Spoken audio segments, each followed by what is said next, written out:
Bonsoir les amis, j'espère que vous allez bien. Je suis très heureuse de vous retrouver encore une fois pour une nouvelle recette. Donc c'est la recette de la brioche. Elle a été très demandée sur Instagram, mais vraiment. Et j'espère qu'elle va vous plaire. Oh, let me up with a bright smile on now. Put me in the dark, so won't get lost now. To the moonlight, I see you, Maria, right now. You look into my eyes and Mélangez la farine et le sucre. Ajoutez le lait dans lequel vous avez déjà dilué la levure. Dans cette recette, les amis, je vous recommande d'utiliser la farine de gruau qui est très bien pour les brioches.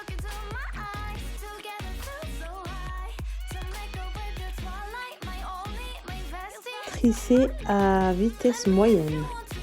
Puis ajoutez les œufs petit à petit. Alors, il est très important de peser les œufs parce que tout dépend de la taille de vos œufs. En fait, vous avez des moyens, des petits, des gros. Donc, c'est mieux de les peser.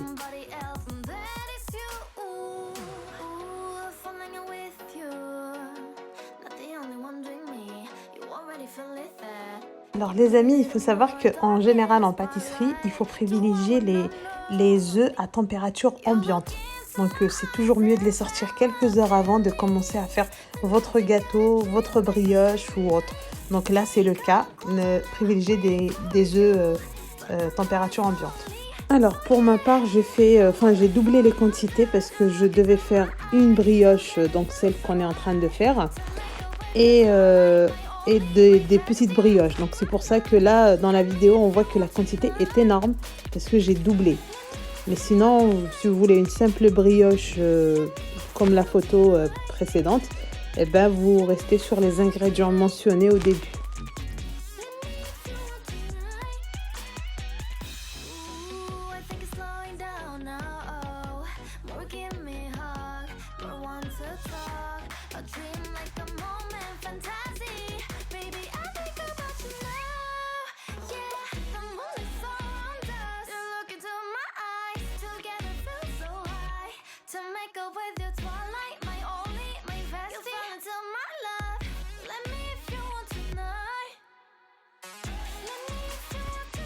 Ici, j'ai rajouté le sel. Alors, je l'ai rajouté à la fin parce que le sel ne doit pas être en contact avec la levure.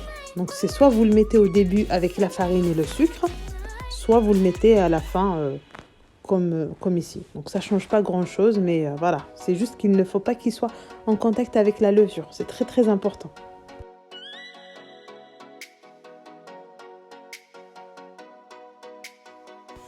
Alors, avant de rajouter mon beurre, donc je vérifie que j'ai bien le réseau gluten. Donc ça s'obtient en pétrissant. Donc il faut bien pétrir jusqu'à l'obtenir. Donc c'est une fine couche légère. Donc on rajoute le beurre en cubes, pas pommade. Donc il faut qu'il soit légèrement ramolli. Donc vous le sortez du frigo une demi-heure avant. Donc vous le coupez en cubes et vous rajoutez, ainsi que le zeste de citron, orange, l'arôme vanille. Faites-vous plaisir pour aromatiser votre brioche.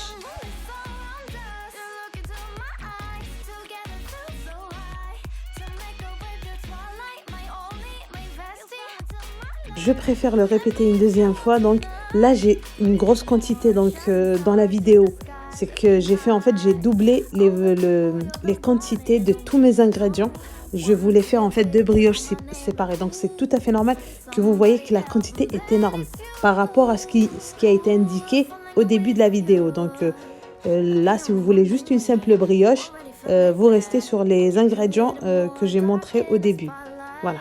Après, si vous voulez plus, vous doublez, vous triplez, faites-vous plaisir. Alors les amis, le secret d'une bonne brioche, si vous voulez avoir une brioche moelleuse, c'est le pétrissage. Il est important de bien pétrir votre brioche. Donc là, moi je l'ai fait en accéléré, mais ça peut prendre jusqu'à 30 minutes avec le robot à température moyenne. Comment savoir à quel moment il faut s'arrêter? C'est quand votre brioche, comme ceci, se détache complètement des parois de votre bol.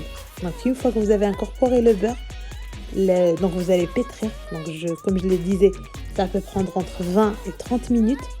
Et là, vous voyez que votre brioche, elle devient très brillante et elle se détache complètement des parois du bol du robot. Et en plus de ça, elle ne colle pas. Donc vous pouvez la toucher à la main et elle ne colle pas au doigt. Donc c'est là en fait que c'est à ce moment-là que vous saurez que votre brioche est prête. Les professionnels le vérifient avec le réseau. Donc à ce stade, donc ils prennent la brioche, ils l'étalent, donc ils ont le réseau gluten. C'est comme ça en fait qu'on vérifie que la brioche est prête.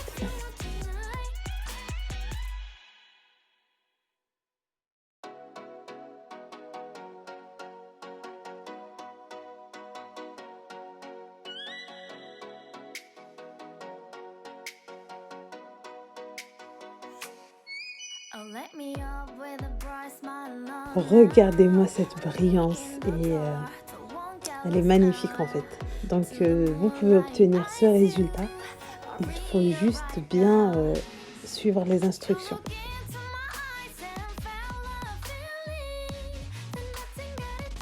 Donc ici je prends la température de la brioche. Donc c'est entre 22, 25, ça peut aller jusqu'à 30 degrés. Voilà, donc là 30 degrés. Alors, ce n'est pas une étape importante, donc vous n'êtes pas obligé de le faire. Si par exemple vous n'avez pas de thermomètre ou autre, vous n'êtes pas obligé, c'est vraiment un plus.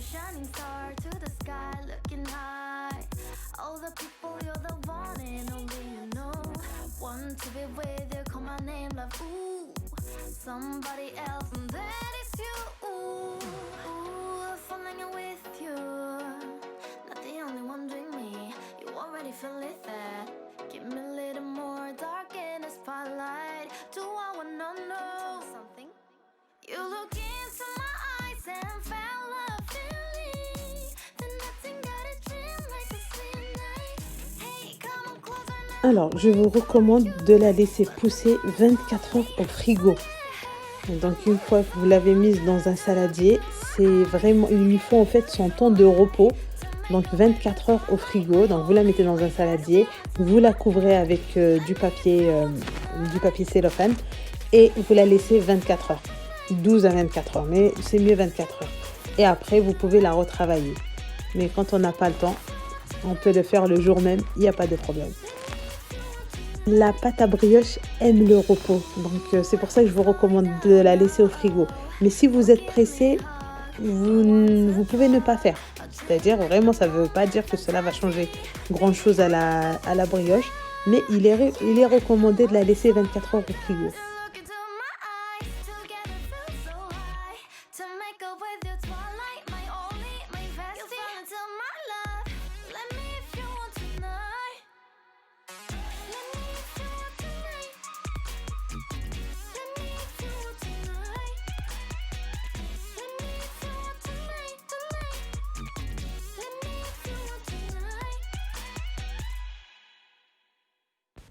Alors, après 1h30 de pouce, donc quand il fait chaud, c'est moins. Quand il fait froid, c'est plus. Ça peut aller jusqu'à 4 heures. Donc là, ma brioche, elle a bien gonflé. Donc, je mélange 2 jaunes d'œufs avec un tout petit peu de lait. Et là, je badigeonne ma brioche. Pendant ce temps, j'ai déjà allumé le four à 190 degrés. Chaleur tournante, toujours. C'est avec ça que je travaille. Donc, voilà. Donc, je badigeonne bien. Et après, par-dessus, vous pouvez mettre ce que vous voulez, du sucre chouquette, vous pouvez mettre des amandes, des noix, enfin voilà, vous êtes libre de décorer votre brioche selon votre envie.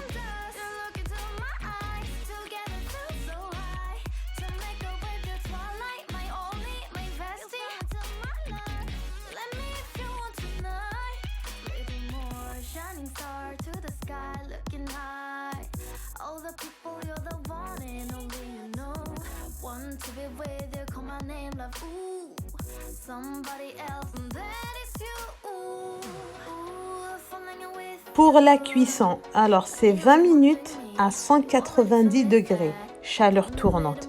Mais c'est à surveiller parce que chaque four est différent. Pour la garder, vous l'enveloppez dans un torchon et vous la mettez dans une boîte hermétique. Évitez de la mettre au frigo parce que comme il y a beaucoup de beurre dedans, du coup, elle a tendance à durcir. Voilà, donc je vous ai donné tous les conseils que je connais. J'espère que la recette, enfin la vidéo vous a plu. Laissez-moi un petit pouce, ça fait toujours plaisir. Bisous!